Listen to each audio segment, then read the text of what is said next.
दोस्तों नमस्कार, मेरा नाम प्रशांत है और आप मेरे डिजिटल मंच खुद रंग पर हैं। दोस्तों, सरकार जिस तरह से विकास के नाम पर विनाश के रास्ते पर चल रही है, अब उसका विरोध तेज होने लगा है। आप सभी को पता होगा कि उत्तराखंड का एक इलाका, एक शहर जोशीमठ इसी विकास की बलि चढ़ गया। जोशीमठ खत्म हो रहा है। अयोध्या में राम पथ के नाम पर लोगों की रोजी रोटी छीन ली गई। उनके घरों और दुकानों पर बुलडोजर चलाया गया, उन्हें बुलडोज कर दिया गया जो सदियों से वहां बसे हुए थे। वहीं से उनकी रोजी रोटी चलती थी। व्यापारियों को बर्बाद कर दिया गया। पंडा और पुजारियों को सरकार सड़क पर ले आई। दोस्तों, अब वही हाल मथुरा में हो चला है। मथुरा में कॉरिडोर के नाम पर जो सरकार मनमानी कर रही है, तो लोग उसका अब विरोध शुरू कर चुके हैं। सरकार कॉरिडोर की आड़ में व्यापारियों की दुकानें, उनके घरों को तोड़ने जा रही है।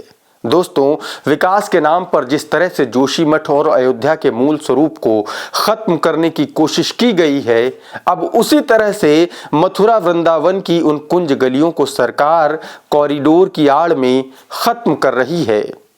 जो मथुरा वृंदावन अपनी कुंज गलियों और अपनी अलग पहचान के लिए जाना जाता था, उसकी कुंज गलियां कथित विकास की अब भेंट चढ़ने वाली हैं।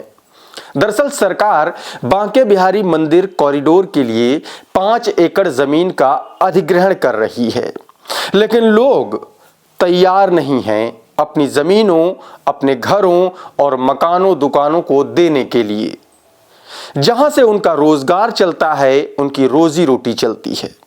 दोस्तों, इस कॉरिडोर के दायरे में 300 इमारतें आ रही हैं, जिनमें दर्जनों मंदिर, दुकानें और घर आ रहे हैं। सर्वे टीम ने इन मकानों पर लाल निशान लगाकर उन मकानों और दुकानों को चिन्हित किया है, और यही मकान और दुकानें और छोटे मंदिर बांके बिहारी मंदिर कॉरिडोर बनने से पहले तोड़ी जानी है। संभावना है कि मुआवजा आधारित अधिग्रहण होगा। मंदिर का विस्तार होने पर सालों से परिसर में आसन लगाकर पूजा पाठ करने वाले और चंदन लगाने वालों को भी अब दूसरी जगह शिफ्ट करना होगा। सीधी लाइन में, एक लाइन में अगर बोलें तो उनका रोजगार छिनने वाला है।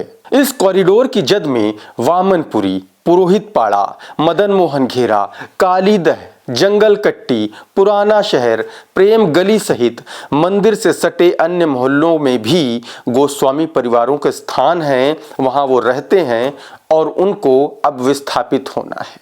कई गोस्वामियों की तो दुकानें, गेस्ट हाउस, धर्मशाला और गौशालाएं भी बनी हुई हैं।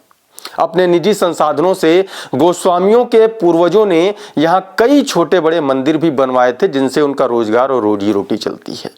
और अब कॉरिडोर की जद में ये सभी आ रहे हैं। ऐसे में अगर ये सब कुछ तोड़ा जाएगा तो उन्हें कहीं और बसना पड़ेगा, यानी एक तरह से उनको उनके घरों से हाथ धोना पड़ेगा। दूसरी तरफ जो रोजी रोटी मंदिरों से इन परिवार वालों की चलती थी, अब वो भी बंद हो जाएगी। ऐसे में अब स्थानीय लोग प्रधानमंत्री और मुख्यमंत्री योगी आदित्यनाथ को खून से चिट्ठियां लिख रहे हैं, प्रदर्शन कर रहे हैं, विरोध में बाजार बंद कर रहे हैं, लेकिन धर्म के नाम पर वोट लेकर उन्हीं धार्मिक और सच्चे सनातनियों की बर्बादी पर ये लोग कुछ नहीं बोल रहे हैं। लोगों का कहना है कि कॉरिडोर बनाने के नाम पर वृंदावन के प्राचीन स्वरूप और कुंज गलियों के अस्तित्व को नहीं मिटने देंगे। यह विरोध तब तक जारी रहेगा जब तक सरकार स्थानीय लोगों की मांगें मान नहीं लेती।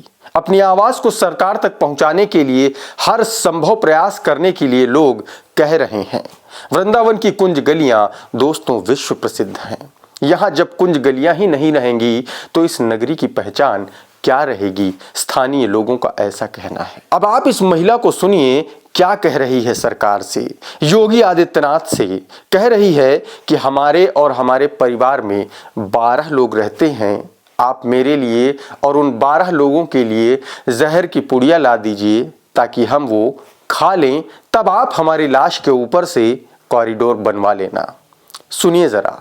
मोदी जी एवं योगी जी, आपसे मेरी एक खास दरख्वास्त है कि आप हमारे लिए इतना नेक काम करने जा रहे हैं वृंदावन में कॉरिडोर और चौड़ीकरण का, तो हमें तो वृंदावन वासी चाहिए, ब्रिजवासी चाहिए।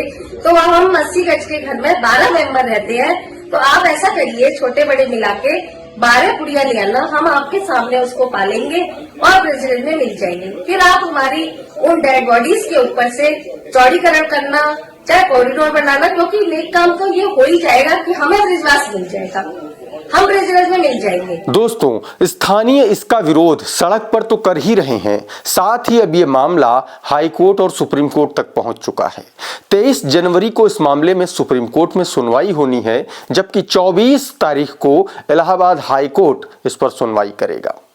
मथुरा की सांसद हेमा मालिनी भी लोगों की समस्या सुनना नहीं चाहती। जब इनसे बात की गई तो लोगों की समस्या सुनने की बजाय बयान ऐसे दे रही हैं जैसे जिले इलाही अनारकली को फरमान सुना रहे हों। सुन लीजिए जरा।